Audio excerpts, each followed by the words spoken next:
ਅੱਜ ਸਾਡੇ ਸਿੱਖੀ ਦੇ ਲਿਬਾਸ ਵਿੱਚ ਬੰਦੇ ਜਿਹੜੇ ਮਤਲਬ ਸਿੱਖੀ ਦੇ ਐਂਟੀ ਭੁਗਤ ਰਹੇ ਨੇ। ਮੈਂ ਸਾਰੀ ਕੌਮ ਨੂੰ ਹੱਥ ਬੰਨ੍ਹ ਕੇ ਬੇਨਤੀ ਕਰਦਾ ਕਿ ਤੁਸੀਂ ਤੱਥਾਂ ਦੇ ਆਧਾਰ ਤੇ ਗੱਲ ਸੁਣੋ। ਜੇ ਕੁਝ ਗਲਤ ਲੱਗਦਾ ਤਾਂ ਮੇਰੇ ਤੇ ਤੁਸੀਂ ਕਾਰਵਾਈ ਕਰਵਾਓ। ਜਿਹੜਾ ਰਾਜੋਆਣਾ ਦੀ ਫਾਂਸੀ ਜਿਹੜੀ ਉਮਰ ਕੈਦ ਦੇ ਵਿੱਚ ਤਬਦੀਲ ਕਰਨੀ ਹੈ ਉਹ ਆਰਟੀਕਲ 72 ਦੇ ਤਹਿਤ ਸੈਂਟਰ ਸਰਕਾਰ ਨੇ ਕਰਨੀ ਹੈ। ਤਾਂ ਤੁਸੀਂ ਜੇ ਤੁਸੀਂ ਇੰਨਾ ਤੁਹਾਨੂੰ ਕੇਂਦਰ ਸਰਕਾਰ ਦਾ ਹੇਜ ਆ ਰਿਹਾ ਹੈ, ਤੁਹਾਨੂੰ ਇੰਨੀ ਚੰਗੀ ਲੱਗ ਰਹੀ ਹੈ ਬੀਜੇਪੀ, ਤਾਂ ਤੁਸੀਂ ਉਹਨਾਂ ਨੂੰ ਕਹਿ ਕੇ ਆ ਕੰਮ ਤਾਂ ਕਰਵਾਓ ਜੀ।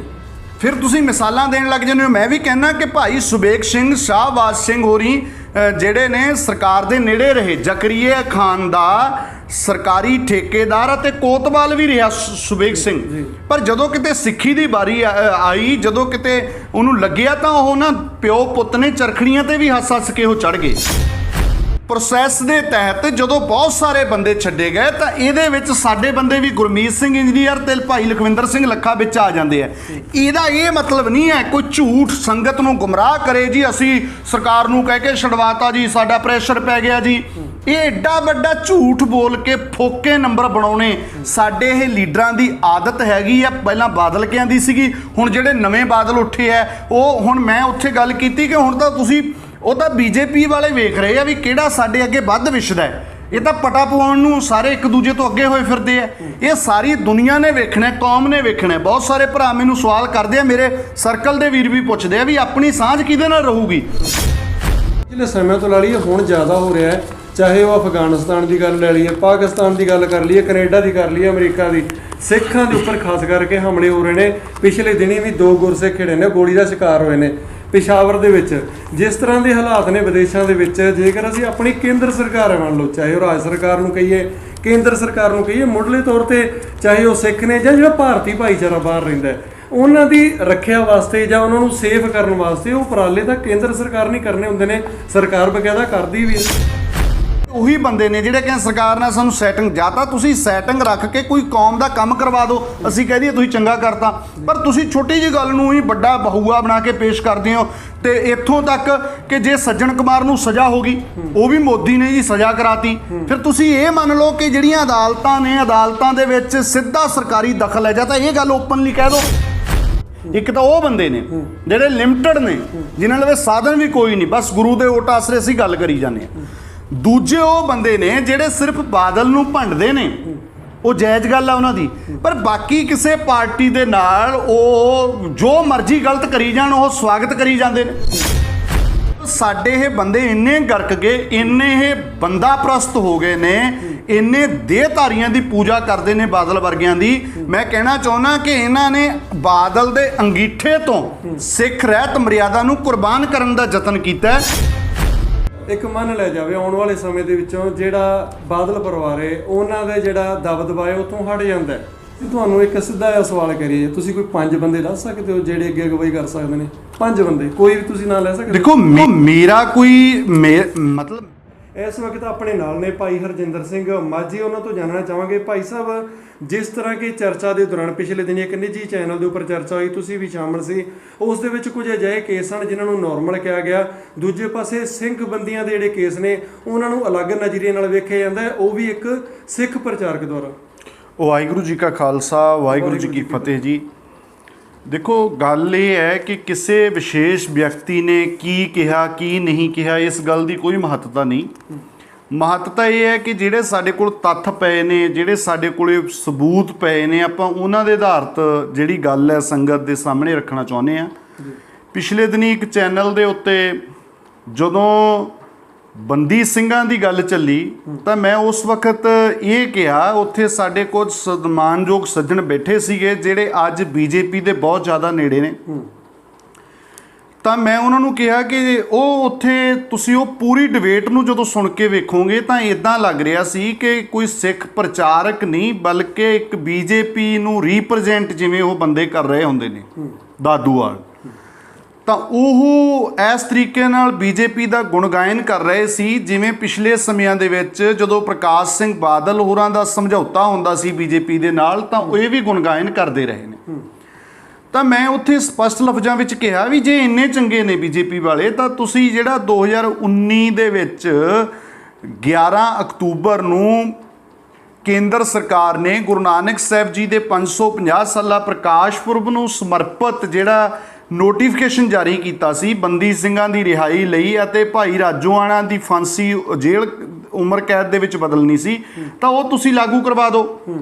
ਉਹ ਕਹਿੰਦੇ ਜੀ ਨਹੀਂ, ਅਸੀਂ ਥੋੜੇ ਕੰਮ ਹੋ ਗਏ, ਥੋੜੇ ਜਿਹੇ ਰਹਿੰਦੇ ਨੇ। ਇਦਾਂ ਗੱਲ ਕਰਦੇ ਕਰਦੇ ਮੈਂ ਉਹਨਾਂ ਨੂੰ ਕਿਹਾ ਕਿ ਦੇਖੋ, ਇੱਕ ਪਾਸੇ ਤਾਂ ਸਾਡੇ 32 ਸਾਲਾਂ ਬਾਅਦ ਵੀ ਸਿੰਘ ਛੱਡੇ ਨਹੀਂ ਜਾ ਰਹੇ, ਤੇ ਦੂਜੇ ਪਾਸੇ 2 ਸਾਲਾਂ ਬਾਅਦ ਜਿਹੜੇ ਉਮਰ ਕੈਦੀਆਂ ਜਿਨ੍ਹਾਂ ਨੂੰ ਉਮਰ ਕੈਦ ਹੋਈ ਪਰ 2 ਸਾਲਾਂ ਬਾਅਦ ਛੱਡੇ ਗਏ। ਮੈਂ ਉਹਨਾਂ ਨੂੰ ਕਿਹਾ ਕਿ ਜੇ ਇਹ ਇੰਨਾ ਠੀਕ ਹੈ ਕੰਮ, ਤਾਂ ਤੁਸੀਂ 2019 ਦੇ ਵਿੱਚ ਜਿਹੜਾ ਨੋਟੀਫਿਕੇਸ਼ਨ ਜਾਰੀ ਕੀਤਾ ਕੇਂਦਰ ਸਰਕਾਰ ਨੇ 11 ਅਕਤੂਬਰ ਨੂੰ, ਉਹ ਤੁਸੀਂ ਲਾਗੂ ਕਰਵਾ ਦਿਓ। ਉਦੋਂ ਸਾਡੇ ਭਾਈ ਬਲਵੰਤ ਸਿੰਘ ਰਾਜੋਆਣਾ ਜੀ, ਉਹਨਾਂ ਦੀ ਫਾਂਸੀ ਉਮਰ ਕੈਦ ਦੇ ਵਿੱਚ ਤਬਦੀਲ ਹੋਣੀ ਆ, ਉਹ ਕਰਵਾ ਦਿਓ। ਤੇ ਦੂਜੇ ਪਾਸੇ ਮੈਂ ਇਹ ਦੱਸਿਆ ਕਿ ਜਿਨ੍ਹਾਂ ਨੂੰ ਉਮਰ ਕੈਦਾਂ ਹੋਈਆਂ ਉਹ 2-2 ਸਾਲ ਬਾਅਦ ਛੱਡੇ ਗਏ। ਤਾਂ ਉਸ ਵਕਤ ਦਾਦੂਵਾਲ ਜੀ ਨੇ ਇਹ ਗੱਲ ਕਹੀ ਆ, ਉਹ ਕਹਿੰਦੇ ਨੇ ਕਿ ਨਹੀਂ, ਜਿਹੜੇ 2-2 ਸਾਲਾਂ ਬਾਅਦ ਛੱਡੇ ਗਏ ਜਿਨ੍ਹਾਂ ਦੀ ਮੈਂ ਗੱਲ ਕਰ ਰਿਹਾ, ਉਹ ਤਾਂ ਨਾਰਮਲ ਕੇਸ ਸੀਗੇ। ਸਭ ਤੋਂ ਪਹਿਲੀ ਗੱਲ ਤਾਂ ਮੈਂ ਅੱਜ ਤੁਹਾਡੇ ਧਿਆਨ ਵਿੱਚ ਲਿਆਉਣਾ ਚਾਹੁੰਦਾ ਕਿ ਜਿਨ੍ਹਾਂ ਨੂੰ ਸਾਡੇ ਬੰਦੇ ਸਿੱਖ ਦਿੱਖ ਵਾਲੇ ਲੋਕ, ਮੈਂ ਇਹਨਾਂ ਦੀ ਬਹੁਤੀ ਗੱਲ ਨਹੀਂ ਕਰਨਾ ਚਾਹੁੰਦਾ ਹੁੰਦਾ, ਪਰ ਜਦੋਂ ਸ਼ਰੇਆਮ ਹੀ ਮਤਲਬ ਝੂਠ ਜਿਹੜਾ ਹੈਗਾ ਸੰਗਤ ਦੇ ਵਿੱਚ ਬੋਲਿਆ ਜਾਂਦਾ, ਸੰਗਤ ਨੂੰ ਗੁੰਮਰਾਹ ਕੀਤਾ ਜਾਂਦਾ ਹੈ, ਤਾਂ ਮੈਂ ਉੱਥੇ ਵੀ ਚੈਨਲ ਦੇ ਉੱਤੇ ਉਹਨਾਂ ਨੂੰ ਕਿਹਾ ਸੀ ਕਿ ਤੁਸੀਂ ਵੱਖਰਾ ਟਾਈਮ ਕੱਢ ਲਓ। ਚੈਨਲ ਦੇ ਉੱਤੇ ਤਾਂ ਲਿਮਟਿਡ ਸਮਾਂ ਹੁੰਦਾ, ਵੱਖਰਾ ਬੈਠ ਜਾਂਦੇ ਆ ਇਸ ਮੁੱਦੇ ਤੇ ਆਪਾਂ। ਤਾਂ ਮੈਂ ਦੱਸਣਾ ਚਾਹੁੰਦਾ ਸਾਰੀ ਸੰਗਤ ਨੂੰ, ਆਹ ਡਾਕੂਮੈਂਟ ਪਹਿਲਾਂ ਦਿਖਾਉਣਾ ਚਾਹੁੰਦਾ ਕਿ ਜਿਹੜੇ ਬੰਦਿਆਂ ਨੂੰ ਨਾਰਮਲ ਦੱਸਿਆ ਜਾ ਰਿਹਾ ਹੈ, ਇਹ ਇੱਕ ਬੰਦਾ ਹੈ ਜਿਹਨੂੰ ਉਮਰ ਕੈਦ ਹੋਈ ਹੈ ਔਰ ਇਹਨੇ ਜੇਲ੍ਹ ਦੇ ਵਿੱਚ ਸਿਰਫ 2 ਸਾਲ 4 ਮਹੀਨੇ 6 ਦਿਨ ਲਾਏ ਹੈ। ਦੂਜਾ ਬੰਦਾ ਹੈ, ਇਹਦਾ ਪੂਰਾ ਡਿਟੇਲ ਹੈ ਜੀ, ਇੱਥੇ ਸਾਰਾ ਕੁਝ ਦਿੱਤਾ ਹੋਇਆ ਹੈ। ਓਂਕਾਰ ਸਿੰਘ ਪੁੱਤਰ ਮਾਧੋ ਸਿੰਘ, ਕੇਂਦਰੀ ਜੇਲ੍ਹ ਪਟਿਆਲਾ ਵਾਸੀ, ਫਤਿਹਪੁਰ ਤਹਿਸੀਲ, ਮਤਲਬ ਪੂਰਾ ਐਡਰੈਸ ਇਹਦੇ ਤੇ ਹੈਗਾ। ਮੇਰਾ ਜਿਹੜਾ ਪੁਆਇੰਟ ਹੈ ਉਹ ਇਹ ਹੈ, ਆਹ ਉਮਰ ਕੈਦੀ ਨੂੰ ਸਿਰਫ ਜੇਲ੍ਹ 'ਚ 2 ਸਾਲ 5 ਦਿਨ ਲਾਉਣੇ ਪਏ ਹੈ। ਆਹ ਤੀਜਾ ਬੰਦਾ ਜਿਹਨੂੰ ਉਮਰ ਕੈਦ ਹੋਈ ਹੈ 1 ਸਾਲ 11 ਮਹੀਨੇ 13 ਦਿਨ ਜੇਲ੍ਹ 'ਚ ਰਹਿ ਕੇ ਆਇਆ। ਆਹ ਚੌਥਾ ਬੰਦਾ ਜਿਹਨੂੰ ਉਮਰ ਕੈਦ ਹੋਈ ਹੈ 1 ਸਾਲ 11 ਮਹੀਨੇ 7 ਦਿਨ ਜੇਲ੍ਹ ਦੇ ਵਿੱਚ ਰਹਿ ਕੇ ਆਇਆ। ਮੈਂ ਮੋਟੇ ਰੂਪ ਵਿੱਚ ਗੱਲ ਕੀਤੀ ਉੱਥੇ ਕਿ ਬੰਦਿਆਂ ਨੂੰ ਉਮਰ ਕੈਦਾਂ ਹੋਈਆਂ ਤਾਂ ਇਹ 2-2 ਸਾਲ ਬਾਅਦ ਰਿਹਾ ਹੋ ਗਏ। ਨਹੀਂ ਸਿੰਘ ਸਾਹਿਬ, ਇਹਨਾਂ ਦਾ ਦੋਸ਼ ਕੀ ਇਹਨਾਂ ਦੇ ਤਹਿ? ਮੈਂ ਤੁਹਾਨੂੰ ਇਹ ਦੱਸਦਾ, ਜਿਹੜੇ ਅੱਜ ਸਾਡੇ ਸਿੱਖੀ ਦੇ ਲਿਬਾਸ ਵਿੱਚ ਬੰਦੇ ਜਿਹੜੇ ਮਤਲਬ ਸਿੱਖੀ ਦੇ ਐਂਟੀ ਭੁਗਤ ਰਹੇ ਨੇ, ਮੈਂ ਸਾਰੀ ਕੌਮ ਨੂੰ ਹੱਥ ਬੰਨ੍ਹ ਕੇ ਬੇਨਤੀ ਕਰਦਾ ਕਿ ਤੁਸੀਂ ਤੱਥਾਂ ਦੇ ਆਧਾਰ ਤੇ ਗੱਲ ਸੁਣੋ। ਜੇ ਕੁਝ ਗਲਤ ਲੱਗਦਾ ਤਾਂ ਮੇਰੇ ਤੇ ਤੁਸੀਂ ਕਾਰਵਾਈ ਕਰਵਾਓ, ਮੈਂ ਮਤਲਬ ਕੋਈ ਜਦੋਂ ਮਰਜ਼ੀ ਬੈਠ ਕੇ ਗੱਲ ਕਰ ਲੈਣ। ਇਹ ਤੁਸੀਂ ਦੱਸੋ, ਇਹ ਬੰਦਿਆਂ ਦੀ ਸਿਫਾਰਿਸ਼ ਕਿਹਨੇ ਕੀਤੀ? ਜਿਨ੍ਹਾਂ ਨੂੰ ਉਮਰ ਕੈਦ ਹੋਈ ਹੈ ਇਹਨਾਂ ਨੂੰ ਛੱਡਿਆ ਜਾਵੇ ਤੁਰੰਤ, ਇਹਨਾਂ ਦੀ ਸਿਫਾਰਿਸ਼ ਕੀਤੀ ਆ। ਦੇਖ ਲਓ, ਵਧੀਕ ਡਾਇਰੈਕਟਰ ਜਨਰਲ ਆਫ ਪੁਲਿਸ ਜੇਲ੍ਹਾਂ ਪੰਜਾਬ ਤੇ ਡੀਜੀਪੀ ਪੰਜਾਬ ਪੁਲਿਸ ਦਾਦੂਵਾਲ ਸਾਹਿਬ। ਕੀ ਇਹ ਆਮ ਬੰਦਿਆਂ ਦੀ ਜਿਹੜੀ ਸਿਫਾਰਿਸ਼ ਹੈ ਉਹ ਪੰਜਾਬ ਪੁਲਿਸ ਦਾ ਡੀਜੀਪੀ ਕਰ ਦੂਗਾ? ਕੋਈ ਅਕਲ ਨੂੰ ਹੱਥ ਮਾਰ ਲਓ। ਆਪਾਂ ਇੱਕ ਕੇਂਦਰ ਸਰਕਾਰ ਦੀ ਜਿਹੜੀ ਉਹਦੀ ਸੇਵਾਦਾਰੀ ਕਰਦੇ ਇਸ ਹੱਦ ਤੱਕ ਚਲੇ ਜਾਵਾਂਗੇ, ਮੈਨੇ ਨਹੀਂ ਸੀ ਸੋਚਿਆ। ਠੀਕ ਹੈ, ਤੁਹਾਡੇ ਬਾਰੇ ਜੋ ਮੈਂ ਪਰਸਨਲ ਨਹੀਂ ਜਾਣਾ ਚਾਹੁੰਦਾ, ਪਰ ਮੇਰੀ ਬੇਨਤੀ ਇਹ ਆ, ਤੱਥ ਬੋਲਦੇ ਨੇ। ਹੁਣ ਤੁਸੀਂ ਕਹੋਗੇ ਜੀ ਆਏ ਆ ਮਾਝੀ ਤਾਂ ਆਏ ਆ, ਮੈਂ 1000 ਤੁਸੀਂ ਮੈਨੂੰ ਮਾੜਾ ਕਹੋ, ਪਰ ਆਹ ਜਿਹੜਾ ਪੇਜ ਹੈ ਇਹਨੂੰ ਗਲਤ ਕਰਕੇ ਦੱਸੋ ਨਾ। ਇਹ ਪੂਰੇ ਦੁਨੀਆ ਦੇ ਵਿੱਚ ਇਹ ਗੱਲ ਸਮਝ ਆ ਚੁੱਕੀ ਹੈ ਸਿੱਖਾਂ ਨੂੰ ਕਿ ਇਹਨਾਂ ਨੂੰ ਉਮਰ ਕੈਦ ਹੋਈ 2-2 ਸਾਲ ਬਾਅਦ ਛੱਡਤੇ। ਇਹ ਉਹ 4 ਬੰਦੇ ਨੇ ਜਿਨ੍ਹਾਂ ਨੇ ਬੇਕਸੂਰ ਸਿੱਖਾਂ ਦੇ ਖੂਨ ਨਾਲ ਹੋਲੀ ਖੇਡੀ ਹੈ। ਇਹੀ ਗੱਲ ਮੈਨੂੰ ਬਾਰ-ਬਾਰ ਉੱਥੇ ਚੈਨਲ ਤੇ ਕਹਿਣੀ ਪਈ ਕਿ ਤੁਸੀਂ ਇਹਨਾਂ ਨੂੰ ਨਾਰਮਲ ਬੰਦੇ ਕਿਸ ਆਧਾਰ ਤੇ ਕਹਿ ਰਹੇ ਹੋ।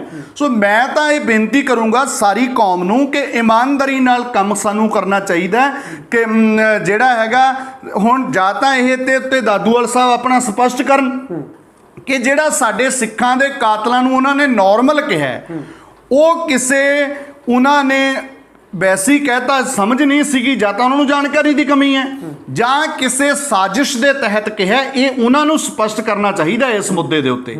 ਬਾਕੀ ਮੈਂ ਪਰਸਨਲ ਉਹਨਾਂ ਤੇ ਕੋਈ ਗੱਲ ਨਹੀਂ ਕਰ ਰਿਹਾ। ਮਾਝੀ ਸਾਹਿਬ, ਜਿਸ ਤਰ੍ਹਾਂ ਤੁਸੀਂ ਗੱਲ ਕਰ ਰਹੇ ਹੋ ਇਹਨਾਂ ਦੀ ਬੰਦੀ ਸਿੰਘਾਂ ਦੀ, ਤੁਹਾਨੂੰ ਲੱਗ ਰਿਹਾ ਜਾਂ ਤੁਸੀਂ ਕਹਿ ਰਹੇ ਹੋ ਕਿ ਭੇਦਭਾਵ ਕੀਤਾ ਜਾਂਦਾ ਹੈ, ਪਰ ਜੇਕਰ ਅਸੀਂ ਰਾਜ ਸਰਕਾਰ ਹੈ, ਪੰਜਾਬ ਸਰਕਾਰ ਹੈ ਜਾਂ ਕੇਂਦਰ ਸਰਕਾਰ ਹੈ, ਜੇਕਰ ਉਹਨਾਂ ਨਾਲ ਖਹਿਣ ਦੀ ਬਜਾਏ ਕਿ ਇੱਕ ਸਿੱਖ ਕੌਮ ਦੇ, ਚਾਹੇ ਉਹ ਪ੍ਰਚਾਰਕ ਹੋਣ, ਸਿੱਖ ਕੌਮ ਦੀ ਨੁਮਾਇੰਦਾ ਪਾਰਟੀ ਸ਼੍ਰੋਮਣੀ ਅਕਾਲੀ ਦਲ ਹੈ ਜਾਂ ਹੋਰ ਪਾਰਟੀਆਂ ਨੇ, ਇੱਕ ਸਿਰ ਜੋੜ ਕੇ ਬੈਠ ਕੇ ਇੱਕ ਸਹੀ ਤਰੀਕਾ ਨਹੀਂ ਕੱਢਿਆ ਜਾ ਸਕਦਾ? ਕਿਉਂਕਿ ਖਹਿਣ ਨਾਲ ਤਾਂ ਨੁਕਸਾਨ ਹੀ ਹੋਣਾ।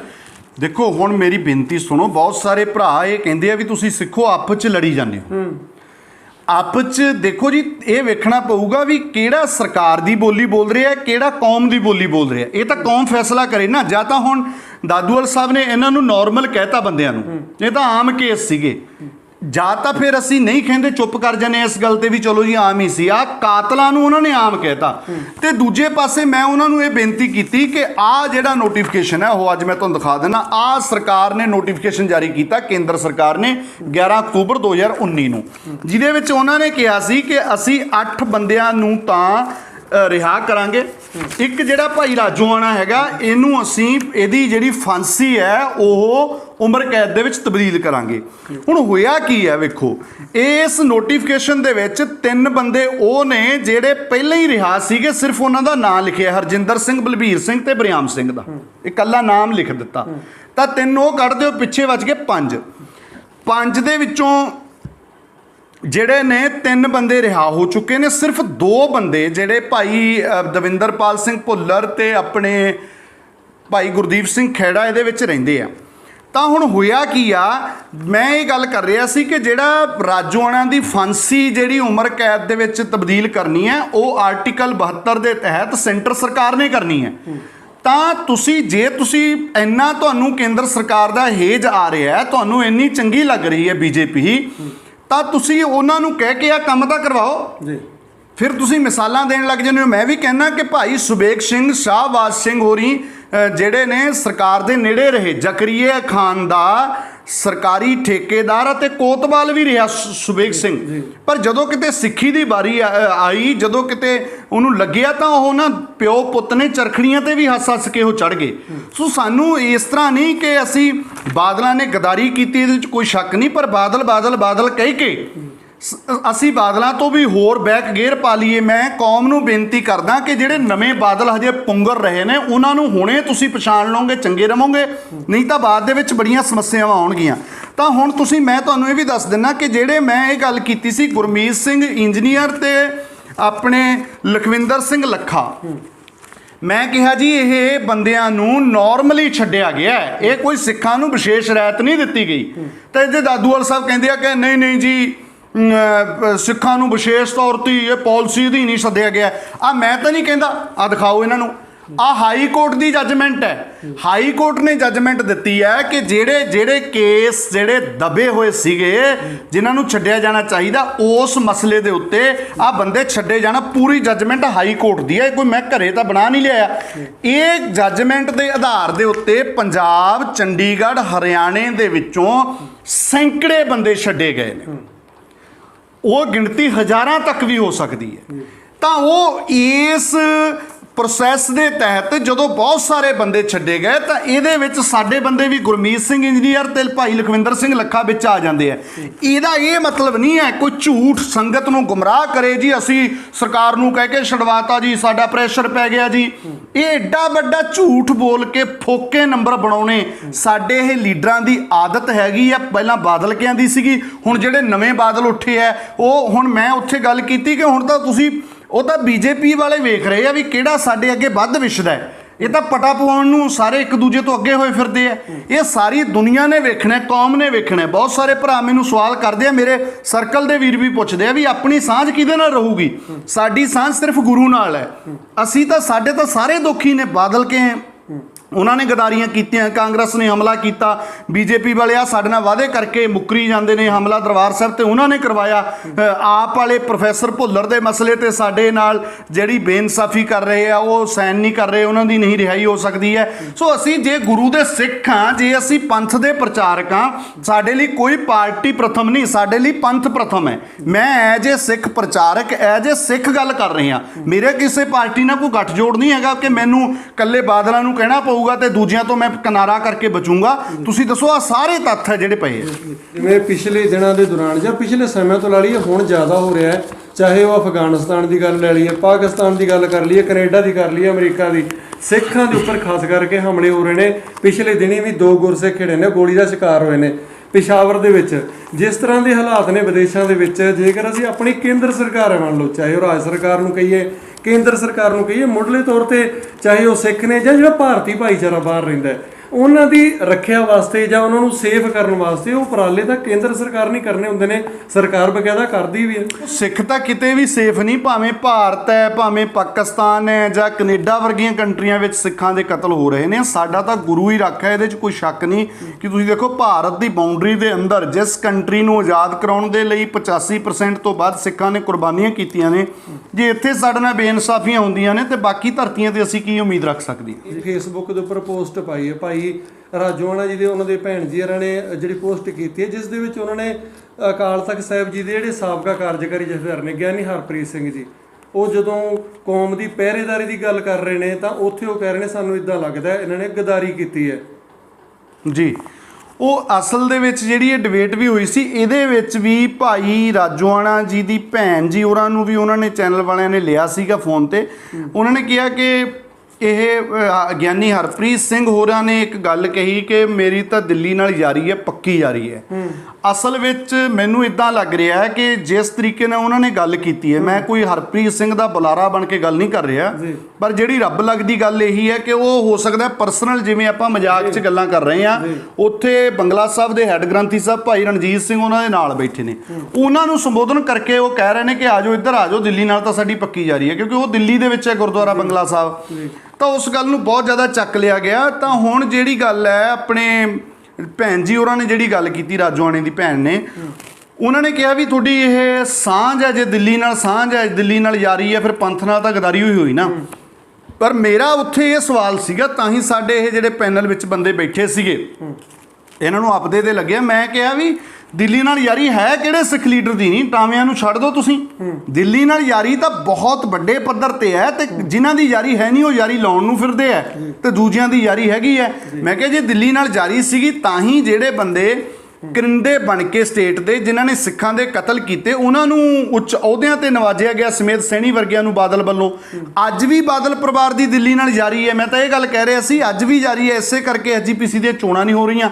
ਤਾਂ ਫਿਰ ਇਹਨਾਂ ਨੂੰ ਲੱਗਿਆ, ਜਿਹੜੇ ਨਾਲ ਬੈਠੇ ਸੀਗੇ ਸੱਜਣ, ਇਹਨਾਂ ਨੂੰ ਲੱਗਿਆ ਸ਼ਾਇਦ ਸਾਨੂੰ ਵੀ ਕਹਿ ਰਹੇ ਆ ਵਿੱਚੀ, ਜਿਵੇਂ ਆਪਣਾ ਪਾਲਾ ਮਾਰਦਾ ਹੁੰਦਾ, ਇਹ ਨਹੀਂ ਜੀ ਅਸੀਂ ਫਿਰ ਐਂ ਟੱਕਰਾਂ ਥੋੜਾ ਮਰੀ ਜਾਣੀਆਂ, ਐਂ ਥੋੜਾ ਕਰੀ ਜਾਣਾ, ਸਾਨੂੰ ਬਣਾ ਕੇ ਵੀ ਰੱਖਣੀ ਪਊਗੀ। ਇਸ ਕਿਸਮ ਦੀ ਜਿਹੜੀ ਸੋਚ ਹੈ, ਇਹ ਉਹੀ ਸੋਚ ਹੈ ਜਿਹੜੇ ਸਿੱਖ ਗੁਰੂ ਗੋਬਿੰਦ ਸਿੰਘ ਪਾਤਸ਼ਾਹ ਦੇ ਕੋਲ ਵੀ ਆ ਗਏ ਸੀ ਕਿ ਮਹਾਰਾਜ ਜਦੋਂ ਸਾਹਿਬਜ਼ਾਦਿਆਂ ਦੀਆਂ ਸ਼ਹਾਦਤਾਂ ਹੋ ਗਈਆਂ ਸੀਗੀਆਂ, ਸਭ ਕੁਝ ਵਾਪਰ ਗਿਆ ਸੀ, ਉਸ ਤੋਂ ਬਾਅਦ ਇਹ ਸਿੱਖ ਜਿਹੜੇ ਸੀ ਇਕੱਠੇ ਹੋ ਕੇ ਕਰਬਾਰਾ ਸਿੰਘ ਵਰਗੇ, ਦਰਬਾਰਾ ਸਿੰਘ ਵਰਗੇ, ਇਹ ਰਾਮੇਆਣੇ ਦੀ ਜੂਹ ਦੇ ਵਿੱਚ ਗੁਰੂ ਗੋਬਿੰਦ ਸਿੰਘ ਨੂੰ ਆ ਕੇ ਕਹਿੰਦੇ ਸੀ ਕਿ ਮਹਾਰਾਜ ਹੁਣ ਆਪਾਂ ਨੂੰ ਸਰਕਾਰ ਨਾਲ ਬਣਾ ਕੇ ਰੱਖ ਲੈਣੀ ਚਾਹੀਦੀ ਹੈ। ਤੇ ਸੱਚੇ ਪਾਤਸ਼ਾਹ ਨੇ ਕਿਹਾ ਸੀ ਤੁਸੀਂ ਉਦੋਂ ਕਿੱਥੇ ਸੀਗੇ ਜਦੋਂ ਸਾਡੇ ਨਾਲ ਧੱਕੇਸ਼ਾਹੀਆਂ ਜਾਂ ਸਾਡੇ ਨਾਲ ਜੰਗ ਹੋ ਰਿਹਾ ਸੀ, ਸਾਹਿਬਜ਼ਾਦਿਆਂ ਤੱਕ ਦੀਆਂ ਸ਼ਹਾਦਤਾਂ ਹੋ ਗਈਆਂ। ਤੇ ਅੱਜ ਮੈਨੂੰ ਲੱਗਦਾ ਇਹ ਉਹੀ ਬੰਦੇ ਨੇ ਜਿਹੜੇ ਕਹਿੰਦੇ ਸਰਕਾਰ ਨਾਲ ਸਾਨੂੰ ਸੈਟਿੰਗ, ਜਾਂ ਤਾਂ ਤੁਸੀਂ ਸੈਟਿੰਗ ਰੱਖ ਕੇ ਕੋਈ ਕੌਮ ਦਾ ਕੰਮ ਕਰਵਾ ਦਿਓ, ਅਸੀਂ ਕਹਿ ਦਈਏ ਤੁਸੀਂ ਚੰਗਾ ਕਰਤਾ, ਪਰ ਤੁਸੀਂ ਛੋਟੀ ਜਿਹੀ ਗੱਲ ਨੂੰ ਹੀ ਵੱਡਾ ਬਹੂਆ ਬਣਾ ਕੇ ਪੇਸ਼ ਕਰਦੇ ਹੋ।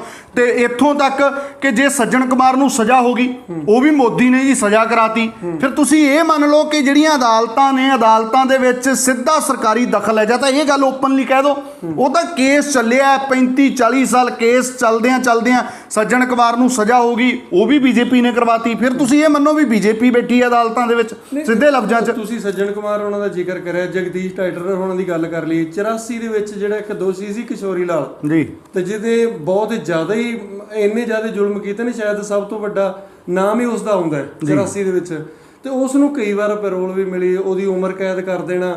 ਤੇ ਇਸ ਤਰ੍ਹਾਂ ਜਿਵੇਂ ਤੁਸੀਂ ਸ਼ੁਰੂਆਤ 'ਚ ਕਿਹਾ ਕਿ ਸਿੱਖਾਂ ਨਾਲ ਲੱਗਦਾ ਜਿਵੇਂ ਭੇਦਭਾਵ ਕੀਤਾ ਜਾਂਦਾ। ਨਹੀਂ, ਭੇਦਭਾਵ ਤਾਂ ਹੋ ਹੀ ਰਿਹਾ, ਪਰ ਮੈਂ ਬੇਨਤੀ ਇਹ ਕਰ ਰਿਹਾ ਕਿ ਕੌਮ ਨੇ ਹੁਣ ਇਹ ਵੇਖਣਾ ਹੈ, ਸਾਰੀ ਕੌਮ ਨੇ ਇਹ ਵੇਖਣਾ ਹੈ ਕਿ ਇੱਕ ਤਾਂ ਕੌਮ ਦੀ ਗੱਲ, ਪੰਥ ਦੀ ਗੱਲ ਕਰ ਰਹੇ ਨੇ ਬੰਦੇ, ਜਦੋਂ ਉਹ ਪੰਥ ਨੂੰ ਪ੍ਰਥਮ ਰੱਖ ਕੇ ਗੱਲ ਕਰ ਰਹੇ ਨੇ, ਗੁਰੂ ਦੇ ਓਟ ਆਸਰੇ ਗੱਲ ਕਰ ਰਹੇ ਨੇ, ਜਿੱਥੇ ਕਮੀ ਬਾਦਲਾਂ 'ਚ ਹੈ ਬਾਦਲਾਂ ਦੀ ਕਮੀ ਕਹਿ ਰਹੇ ਨੇ, ਜਿੱਥੇ ਬੀਜੇਪੀ ਦੀ ਸਮੱਸਿਆ ਬੀਜੇਪੀ ਨੂੰ ਗਲਤ ਕਹਿ ਰਹੇ ਨੇ, ਜਿੱਥੇ ਆਪ ਵਾਲੇ ਗਲਤ ਨੇ ਆਪ ਵਾਲਿਆਂ ਨੂੰ ਗਲਤ ਕਹਿ ਰਹੇ ਨੇ, ਕਾਂਗਰਸ ਗਲਤ ਹੈ ਕਾਂਗਰਸ ਨੂੰ ਗਲਤ ਕਹਿ ਰਹੇ ਨੇ। ਇੱਕ ਤਾਂ ਉਹ ਬੰਦੇ ਨੇ ਜਿਹੜੇ ਲਿਮਟਿਡ ਨੇ, ਜਿਨ੍ਹਾਂ ਲਵੇ ਸਾਧਨ ਵੀ ਕੋਈ ਨਹੀਂ, ਬਸ ਗੁਰੂ ਦੇ ਓਟ ਆਸਰੇ ਅਸੀਂ ਗੱਲ ਕਰੀ ਜਾਂਦੇ ਹਾਂ। ਦੂਜੇ ਉਹ ਬੰਦੇ ਨੇ ਜਿਹੜੇ ਸਿਰਫ ਬਾਦਲ ਨੂੰ ਭੰਡਦੇ ਨੇ, ਉਹ ਜਾਇਜ਼ ਗੱਲ ਆ ਉਹਨਾਂ ਦੀ, ਪਰ ਬਾਕੀ ਕਿਸੇ ਪਾਰਟੀ ਦੇ ਨਾਲ ਉਹ ਜੋ ਮਰਜ਼ੀ ਗਲਤ ਕਰੀ ਜਾਣ ਉਹ ਸਵਾਗਤ ਕਰੀ ਜਾਂਦੇ ਨੇ। ਸੋ ਇਸ ਕਰਕੇ ਇਹ ਹੁਣ ਕੌਮ ਨੇ ਵੇਖਣਾ ਕਿ ਪਾਰਟੀਆਂ ਦੇ ਜਿਹੜੇ ਸਿੱਖ ਬਣੇ ਹੋਏ ਨੇ ਉਹਨਾਂ ਨੂੰ ਫਟਾਫਟ ਪਛਾਣੋ ਤੇ ਜਿਹੜੇ ਨਵੇਂ ਬਾਦਲ ਪੈਦਾ ਹੋ ਰਹੇ ਨੇ ਇਹਨਾਂ ਤੋਂ ਬਚੋ ਜੀ। ਜਦੋਂ ਪ੍ਰਕਾਸ਼ ਸਿੰਘ ਬਾਦਲ ਜਿਹੜੇ ਨੇ ਉਹ ਦੁਨੀਆ ਤੋਂ ਰੁਖਸਤ ਹੋਏ ਨੇ, ਉਹਨਾਂ ਦੇ ਅੰਗੀਠੇ ਦੀ ਵੀ ਕਾਫੀ ਚਰਚਾ ਚੱਲੀ ਸੀ ਰਹਿਤ ਮਰਿਆਦਾ ਦੇ ਉੱਪਰ। ਤੁਸੀਂ ਉਸ ਦੇ ਬਾਰੇ 'ਚ ਹੁਣ ਕੀ ਕਹਿਣਾ ਚਾਹੋਗੇ, ਕਿਉਂਕਿ ਹਾਲਾਤ ਬਦਲੇ ਨੇ ਹੁਣ, ਕਿ ਉਹ ਕਹਿ ਲਈਏ ਜਾਵੇ ਅਕਾਲ ਤਖਤ ਸਾਹਿਬ ਤੋਂ ਸਜ਼ਾ ਦੇ ਹੱਕਦਾਰ ਨੇ, ਜਾਂ ਉਹ ਸੱਚਮੁੱਚ ਉਹ ਸੱਚੇ ਹੀ ਸਨ? ਕਿਉਂਕਿ ਤੁਸੀਂ ਪ੍ਰਚਾਰਕ ਹੋ, ਫਿਰ ਇਹਦਾ ਮਤਲਬ ਰਹਿਤ ਮਰਿਆਦਾ ਦਾ ਜੇ ਖਰੜਾ ਹੀ ਬਣਿਆ।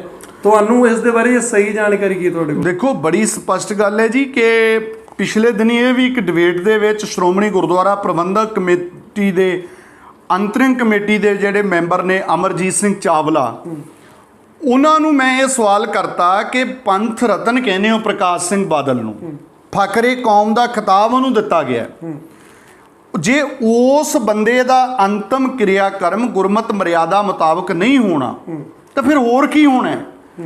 ਤਾਂ ਉਹਨਾਂ ਨੇ ਮਤਲਬ ਬਾਦਲ ਦੇ ਅੰਤਮ ਸੰਸਕਾਰ ਵਾਲੇ ਸਾਰੀ ਮਨਮਤ ਨੂੰ ਠੀਕ ਠਹਿਰਾਉਣ ਦੇ ਲਈ ਰਹਿਤ ਮਰਿਆਦਾ ਨੂੰ ਇਹ ਚੈਲੰਜ ਕਰਤਾ। ਉਹ ਕਹਿੰਦੇ ਜੀ ਤੁਹਾਨੂੰ ਇਸ ਗੱਲ ਦਾ ਪਤਾ ਨਹੀਂ, ਮੈਂ ਪੂਰੀ ਜ਼ਿੰਮੇਵਾਰੀ ਨਾਲ ਇਹ ਗੱਲ ਕਹਿ ਰਿਹਾ ਕਿ ਇਹ ਤਾਂ ਖਰੜਾ ਹੈ। ਇੱਕ ਬਾਰ-ਬਾਰ ਉਹ ਇਹੀ ਗੱਲ ਕਰੀ ਜਾਂਦੇ ਨੇ, ਖਰੜਾ। ਜਿਹੜੀ ਰਹਿਤ ਮਰਿਆਦਾ ਸ਼੍ਰੋਮਣੀ ਗੁਰਦੁਆਰਾ ਪ੍ਰਬੰਧਕ ਕਮੇਟੀ ਲਗਾਤਾਰ ਛੁਪਵਾ ਕੇ ਬਣ ਰਹੀ ਹੈ, ਮੈਂ ਉਹਨਾਂ ਨੂੰ ਬੜੇ ਉੱਥੇ ਸਵਾਲ ਕੀਤੇ ਵੀ ਇਹ ਖਰੜਾ ਹੀ ਵੰਡੀ ਜਾਂਦੇ ਹੋ ਤੁਸੀਂ। ਮੈਨੂੰ ਇਦਾਂ ਲੱਗਦਾ ਫਿਰ ਤੁਸੀਂ ਵੇਖ ਲਓ ਕਿ ਅੱਜ ਤੱਕ ਐਜੀਪੀਸੀ ਪ੍ਰਧਾਨ ਹਰਜਿੰਦਰ ਸਿੰਘ ਧਾਮੀ, ਜਥੇਦਾਰ ਅਕਾਲ ਤਖਤ ਸਾਹਿਬ ਜਾਂ ਕਿਸੇ ਜ਼ਿੰਮੇਵਾਰ ਬੰਦੇ ਨੇ ਇਸ ਗੱਲ ਦੀ ਵਿਰੋਧਤਾ ਨਹੀਂ ਕੀਤੀ ਕਿ ਉਹਨੇ ਗਲਤ ਬੋਲਿਆ ਚਾਵਲੇ ਨੇ, ਉਹ ਬਲਕਿ ਚੁੱਪ ਵੱਟੀ ਹੋਈ ਆ ਉਹਨਾਂ ਦੀ। ਇਹਦਾ ਮਤਲਬ ਸਾਡੇ ਇਹ ਬੰਦੇ ਇੰਨੇ ਗਰਕ ਗਏ, ਇੰਨੇ ਇਹ ਬੰਦਾ ਪ੍ਰਸਤ ਹੋ ਗਏ ਨੇ, ਇੰਨੇ ਦੇਹਧਾਰੀਆਂ ਦੀ ਪੂਜਾ ਕਰਦੇ ਨੇ ਬਾਦਲ ਵਰਗਿਆਂ ਦੀ। ਮੈਂ ਕਹਿਣਾ ਚਾਹੁੰਦਾ ਕਿ ਇਹਨਾਂ ਨੇ ਬਾਦਲ ਦੇ ਅੰਗੀਠੇ ਤੋਂ ਸਿੱਖ ਰਹਿਤ ਮਰਿਆਦਾ ਨੂੰ ਕੁਰਬਾਨ ਕਰਨ ਦਾ ਯਤਨ ਕੀਤਾ, ਪਰ ਦੁਨੀਆ ਭਰ ਵਿੱਚ ਵਸਦੇ ਹੋਏ ਜਿਹੜੇ ਸਿੱਖ ਨੇ ਉਹ ਇਸ ਤਰ੍ਹਾਂ ਨਹੀਂ ਚੱਲਣ ਦੇਣਗੇ। ਸ਼੍ਰੋਮਣੀ ਅਕਾਲੀ ਦਲ ਜਦੋਂ ਵੀ ਇੱਧਰ ਗੱਲ ਆਉਂਦੀ ਹੈ ਤਾਂ ਹਮੇਸ਼ਾ ਬਾਦਲ ਪਰਿਵਾਰ ਤੇ ਉਂਗਲਾਂ ਉਠਾਈਆਂ ਜਾਂਦੀਆਂ ਨੇ। ਜੇਕਰ ਇੱਕ ਮੰਨ ਲਿਆ ਜਾਵੇ ਆਉਣ ਵਾਲੇ ਸਮੇਂ ਦੇ ਵਿੱਚੋਂ ਜਿਹੜਾ ਬਾਦਲ ਪਰਿਵਾਰ ਹੈ ਉਹਨਾਂ ਦਾ ਜਿਹੜਾ ਦਬਦਬਾ ਹੈ ਉੱਥੋਂ ਹਟ ਜਾਂਦਾ, ਇੰਨੇ ਜ਼ਿਆਦਾ ਸਿੱਖ ਪ੍ਰਚਾਰਕ ਨੇ ਸਿੱਖ ਕੌਮ ਕੋਲ, ਬਹੁਤ ਜ਼ਿਆਦਾ ਨੇ, ਗਿਣਤੀ ਕਰੀਏ ਸ਼ਾਇਦ ਗਿਣਤੀ ਵੀ ਸਹੀ ਨਹੀਂ ਹੋਣੀ, ਇੰਨੇ ਜ਼ਿਆਦਾ ਅੱਗੇ ਜਿਹੜੇ ਕਾਫੀ ਜ਼ਿਆਦਾ ਵਿਦਵਾਨ ਨੇ, ਬੁੱਧੀਜੀਵੀ ਨੇ, ਹੋਰ ਬਹੁਤ ਕੁਝ, ਚਾਹੇ ਉਹ ਸਾਧੂ ਮਹਾਤਮਾ ਨੇ, ਸੰਤ ਨੇ, ਡੇਰੇਦਾਰ ਨੇ। ਮੰਨ ਲਿਆ ਇੱਕ ਪਰਿਵਾਰ ਪਾਸੇ ਹਟ ਜਾਂਦਾ, ਤੁਹਾਡੇ ਹਿਸਾਬ ਨਾਲ ਅਗਵਾਈ ਕੌਣ ਕਰ ਸਕਦਾ? ਐਸਜੀਪੀਸੀ ਨੂੰ ਸਹੀ ਤਰੀਕੇ ਨਾਲ ਅੱਗੇ ਮਾਰਗਦਰਸ਼ਨ ਕੌਣ ਕਰ ਸਕਦਾ? ਦੇਖੋ, ਪਹਿਲੀ ਗੱਲ ਤਾਂ ਇਹ ਹੈ ਕਿ ਜਿਹੜੇ ਗਦਾਰ ਪਰਿਵਾਰ ਹੈ ਇਹਦਾ ਪਾਸੇ ਹਟਣਾ ਬਹੁਤ ਜ਼ਰੂਰੀ ਹੈ। ਦੂਜੀ ਗੱਲ ਇਹ ਹੈ, ਇਹ ਕੌਮ ਨੇ, ਸਾਰੀ ਕੌਮ ਨੇ ਵੇਖਣਾ ਹੈ ਕਿ ਜਦੋਂ ਅਸੀਂ ਕਹਿ ਰਹੇ ਹਾਂ ਕਿ ਬਾਦਲ ਪਰਿਵਾਰ ਪਾਸੇ ਹਟ ਜੇ, ਤਾਂ ਬਾਦਲ ਪਰਿਵਾਰ ਦੇ ਨਾਲ ਕੋਈ ਸਾਡੀ ਨਿੱਜੀ ਦੁਸ਼ਮਣੀ ਨਹੀਂ ਹੈ। ਪਾਸੇ ਹਟਣ ਲਈ ਅਸੀਂ ਇਸ ਕਰਕੇ ਕਹਿ ਰਹੇ ਹਾਂ ਕਿ ਉਹਨਾਂ ਨੇ ਲਗਾਤਾਰ ਪੰਥ ਦਾ ਨੁਕਸਾਨ ਕੀਤਾ ਹੈ, ਤੇ ਇਹ ਕੌਮ ਨੂੰ ਪੂਰਾ ਸਾਵਧਾਨਤਾ ਰੱਖਣੀ ਪਊਗੀ ਕਿ ਅਸੀਂ ਬਾਦਲਾਂ ਨੂੰ ਪਾਸੇ ਕਰਦੇ ਕਿਤੇ ਨਵੇਂ ਬਾਦਲ ਹੀ ਨਾ ਅਸੀਂ ਲੈ ਆਈਏ, ਨਵੇਂ ਬਾਦਲ ਨਾ ਉਸ ਦੇ ਵਿੱਚ ਸਿਸਟਮ 'ਚ ਲੈ ਆਈਏ।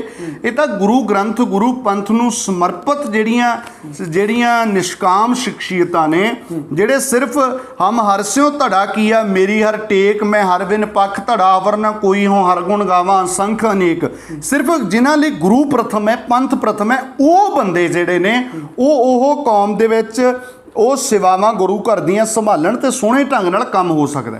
ਪਰ ਹੁਣ ਜੋ ਕੁਝ ਚੱਲ ਰਿਹਾ, ਤੁਸੀਂ ਆਹ ਵੇਖ ਲਓ, ਹੁਣ ਜਿਹੜਾ ਮਸਲਾ ਆਇਆ, ਜੋ ਪੰਜਾਬ ਸਰਕਾਰ ਨੇ ਕਿਹਾ ਕਿ ਅਸੀਂ ਜਿਹੜਾ ਗੁਰਬਾਣੀ ਜਿਹੜੀ ਹੈ ਸਾਰੇ ਚੈਨਲਾਂ ਤੇ ਚੱਲੂਗੀ, ਇਸ ਮਸਲੇ ਨੇ ਬਹੁਤ ਕੁਝ ਨੰਗਾ ਕਰ ਦਿੱਤਾ ਵੀ ਕੌਣ ਕਿੱਥੇ ਖੜਾ। ਨਹੀਂ ਸਿੰਘ ਸਾਹਿਬ, ਆਪਾਂ ਉਧਰ ਗੁਰਬਾਣੀ ਵਾਲੇ ਪਾਸੇ ਵੀ ਗੱਲ ਕਰ ਲਾਂਗੇ।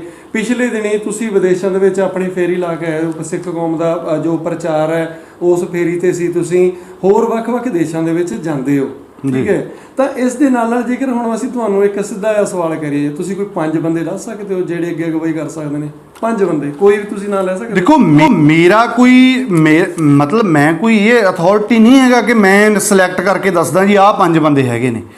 ਇਹ ਤਾਂ ਕੌਮ ਨੇ, ਕਿਉਂਕਿ ਸਾਡਾ ਜਿਹੜਾ ਸਿਸਟਮ ਹੈ ਉਹਦੇ ਵਿੱਚ ਦੁਨੀਆਦਾਰੀ ਦੇ ਤੌਰ ਤੇ ਤਾਂ ਅਸੀਂ ਕਿਸੇ ਨੂੰ ਚੁਣ ਸਕਦੇ ਨਾ, ਕੁਛ ਤਾਂ ਸਾਨੂੰ ਦੱਸਣਾ ਪਊਗਾ। ਮੈਂ ਇਸੇ ਵਾਸਤੇ ਹੀ ਕਿਹਾ, ਤੁਸੀਂ ਇਕੱਲੇ ਇਸ ਵਕਤ ਭਾਈ ਹਰਜਿੰਦਰ ਸਿੰਘ ਨਹੀਂ, ਤੁਸੀਂ ਮਾਝੀ ਵਾਲੇ ਨਹੀਂ ਹੈਗੇ, ਤੁਸੀਂ ਕੌਮ ਦੇ ਪ੍ਰਚਾਰਕ ਹੋ। ਇਹ ਵੀ ਇੱਕ ਅਗਵਾਈ ਕੀਤੀ ਜਾਂਦੀ ਹੁੰਦੀ ਹੈ, ਤੁਹਾਡੇ ਪ੍ਰਚਾਰ ਨਾਲ ਤੁਸੀਂ ਗੁਰਬਾਣੀ, ਇਸ ਦੇ ਨਾਲ ਨਾਲ ਸਿੱਖ ਇਤਿਹਾਸ, ਇਸ ਦੇ ਨਾਲ ਨਾਲ ਰਾਜਨੀਤੀ ਜਿਹੜੀ ਹੈ, ਉਹਨਾਂ ਤਿੰਨਾਂ ਹਿੱਸਿਆਂ ਨੂੰ ਲੈ ਕੇ ਚੱਲਦੇ ਹੋ ਤੇ ਲੋਕਾਂ ਦੇ ਉੱਪਰ ਤੁਹਾਡਾ ਸੰਗਤ ਦੇ ਪ੍ਰਭਾਵ ਵੀ ਹੈ।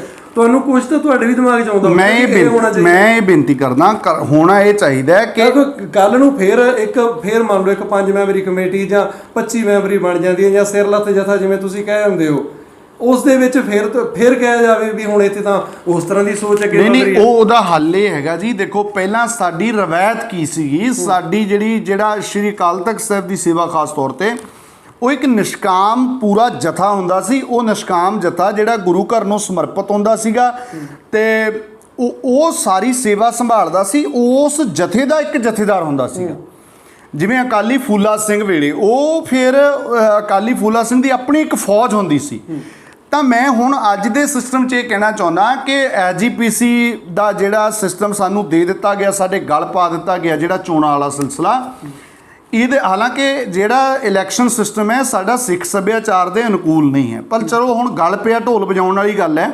ਤਾਂ ਇਹਦੇ ਲਈ ਚਾਹੀਦਾ ਕੀ ਹੈ, ਹਲਕਾ ਵਾਈਜ਼ ਸੰਗਤਾਂ ਜਿਹੜੀਆਂ ਨੇ, ਪਿੰਡਾਂ ਦੇ ਲੋਕ, ਸ਼ਹਿਰਾਂ ਦੇ ਲੋਕ ਆਪ ਮੁਹਾਰੇ ਇਕਮੁੱਠ ਹੋ ਕੇ ਉਹ ਆਪਣਾ ਇੱਕ ਕੈਂਡੀਡੇਟ ਦੇਣ, ਨਾ ਕਿ ਕੈਂਡੀਡੇਟ ਬਾਦਲ ਦਾ ਹੋਵੇ ਜਾਂ ਕਿਸੇ ਹੋਰ ਧਿਰ ਦਾ ਹੋਵੇ, ਇਹ ਹੋਵੇ ਸੰਗਤ ਦਾ ਇੱਕ ਕੈਂਡੀਡੇਟ ਵੀ ਆਹ ਜੀ ਸੰਗਤ ਵੱਲੋਂ ਹੈ, ਇਸ ਬੰਦੇ ਦੀ ਇਸ ਇਲਾਕੇ ਦੇ ਵਿੱਚ ਆਹ ਪ੍ਰਚਾਰ ਦੀ ਸੇਵਾ ਹੈ, ਆਹ ਇਹਨੇ ਕੰਮ ਕੀਤਾ ਕੌਮ ਲਈ, ਆਹ ਇਹਦੀ ਕੁਰਬਾਨੀ ਹੈ, ਆਹ ਇਹਦਾ ਹੈ, ਤੇ ਅਸੀਂ ਆਹ ਬੰਦਾ ਦਿੱਤਾ। ਤੇ ਉਹਦੇ ਮੁਕਾਬਲੇ ਜਿਹੜੀਆਂ ਸਿਆਸੀ ਧਿਰਾਂ ਨੇ ਉਹਨਾਂ ਨੂੰ ਚਾਹੀਦਾ ਕਿ ਬੰਦਾ ਹੀ ਨਾ ਖੜਾ ਕਰਨ, ਪਰ ਜਦੋਂ ਸੰਗਤ ਵੱਲੋਂ ਬੰਦਾ ਖੜਾ ਹੋਇਆ ਹੋਊਗਾ ਉਹ ਕੁਦਰਤ ਉਹਨਾਂ ਨੇ ਜਿੱਤ ਜਾਣਾ।